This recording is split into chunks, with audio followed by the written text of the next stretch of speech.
হাজির হলাম একদম নিরামিষ অসময়ের বাঁধাকপির রেসিপি। এইভাবে রান্না করলে সিক্রেট টিপসে বাঁধাকপি খেয়ে কিন্তু সবাই হাত চেটে খাবে আর সবাই বাহবা জানাবে। অবশ্যই তাহলে এটা একবার বাড়িতে বানিয়ে দেবো। চলো তাহলে আজকে রেসিপিটা বানানো শুরু করা যাক। লাগবে এরকম বাঁধাকপি, যেটাকে একদম ঝুড়ি ঝুড়ি করে কেটে নিয়েছি। এবার এটাকে একটু হালকা করে ভাপিয়ে নেব। তার জন্য এখানে কড়াই বসিয়েছি। এবার কড়াইতে জল দিয়ে দিলাম। জলটা একটু হালকা করে গরম করে নেব। এর মধ্যে এবার বাঁধাকপিগুলোকে দিয়ে দিচ্ছি একটু পরিমাণ হলুদ গুঁড়ো আর দিয়ে দিচ্ছি পরিমাণ মতো নুন। এবার এটাকে একটু ভালো করে নাড়িয়ে চাড়িয়ে নিয়ে এটাকে ঢাকা দিয়ে 2-3 মিনিট মতো একটু হালকা করে ভাপিয়ে নেব। এখন এটা যেহেতু অসময়ের বাঁধাকপি, একটু দেখবে গন্ধ মতো একটা থাকে। একটু ভাপিয়ে নিলে নুন হলুদ দিয়ে ওই ব্যাপারটা চলে যায় আর বেশ জিনিসটা মজেও যায়। সেদ্ধ হয়ে গেছে বাঁধাকপিটা। এবার এটাকে নামিয়ে রাখবো। কড়াইতে দিয়ে দিচ্ছি পরিমাণ মতো তেল। তারপর এর মধ্যে আমি অল্প একটু বাদাম দিয়ে দেবো। একটু বাদামটাকে লাল করে ভেজে নেব। এই যে বাদামগুলো লাল করে একদম ভাজা হয়ে গেছে, এবার এগুলোকে তুলে রাখবো। এর মধ্যে এবার দিয়ে দিচ্ছি একটা শুকনো লঙ্কা, তেজপাতা, একটু পরিমাণ হিং। নিরামিষ তরকারিতে হিং দিলে না খুবই সুন্দর একটা টেস্ট আসে। আর সব শেষে দিয়ে দেবো গোটা গরম মশলা। মধ্যে দিয়ে দিচ্ছি গোটা জিরে। আর এর মধ্যে দিয়ে দিচ্ছি টমেটো কুচি আর কাঁচা লঙ্কা কুচি। টমেটোকে মজানোর জন্য দিয়ে দিচ্ছি পরিমাণ মতো নুন, মতো হলুদ গুঁড়ো, একটু পরিমাণ কাশ্মীরি লঙ্কার গুঁড়ো, যাতে পুড়ে না যায় অল্প একটু পরিমাণ জল। সমস্তটাকে ভালো করে একটু নাড়িয়ে এটাকে ঢাকা দিয়ে রাখবো। এখানে আমি কিছুটা আলু নিয়েছি, যেটাকে আমি সেদ্ধ করে রেখেছি।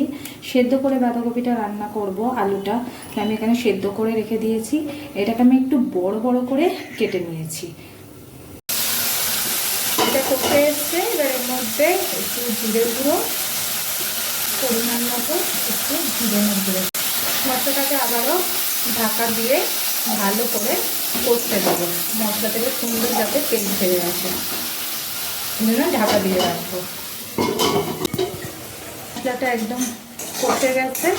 এবার এর মধ্যে এই সেদ্ধ আলুগুলোকে দিয়ে দিলাম, দিয়ে ভালো করে একটু কষিয়ে নেব। আলুটা মশলার সাথে কষে গেছে। এবার এর মধ্যে সেদ্ধ করে জল ভরিয়ে রাখা বাঁধাকপিটা দিয়ে দিচ্ছি।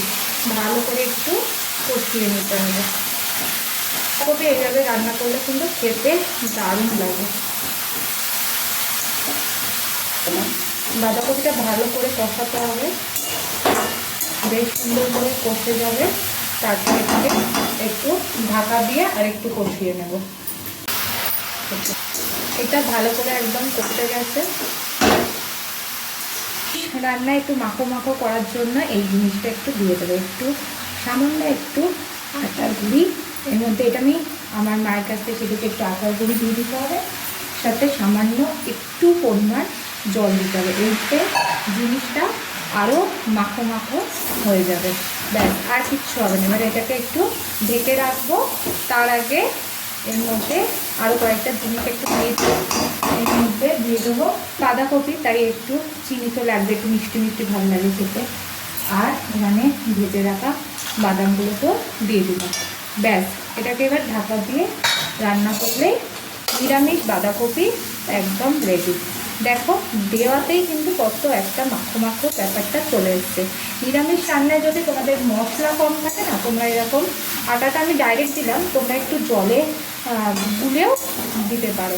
গুলে সেই জলটাকে ঢেলে দিলে বেশ একদম রান্না পুরো দেখে মনে হবে অনেক মশলা আছে, পুরো মাখো মাখো ব্যাপারটা চলে আসবে। কম মশলা যখন রান্না করতে চাইবে তখন এইভাবে তোমরা রান্নাটা করতে পারো। ব্যাস, এটাকে একটু ঢাকা দিয়ে রাখবো, তারপর নামিয়ে নেবো। আমার বাঁধাকপি রেডি। জাস্ট নামানোর আগে একটু ঘি গরম মশলা দিয়ে নামিয়ে দেবো। ব্যাস, রেডি হয়ে গেছে বাঁধাকপি। তোমরা নিরামিষ দিনে অবশ্যই এরকম কিন্তু বাঁধাকপি রান্না করে দেখতে পারো, সবাই কিন্তু ভালোবেসে খাবে। আর অসময়ের বাঁধাকপি হলেও কি এইভাবে রান্না করলে কিন্তু সবাই হাত চেটে খাবে। একবার অবশ্যই তোমরা বানিয়ে দেখতে পারো। আজকের এই রেসিপিটা তোমাদের কেমন লাগলো অবশ্যই কমেন্ট করে জানিও। ভালো লাগলে একটা লাইক করে দিও, আমার পাশে থাকতে আমার চ্যানেলটাকে সাবস্ক্রাইব করে দিও।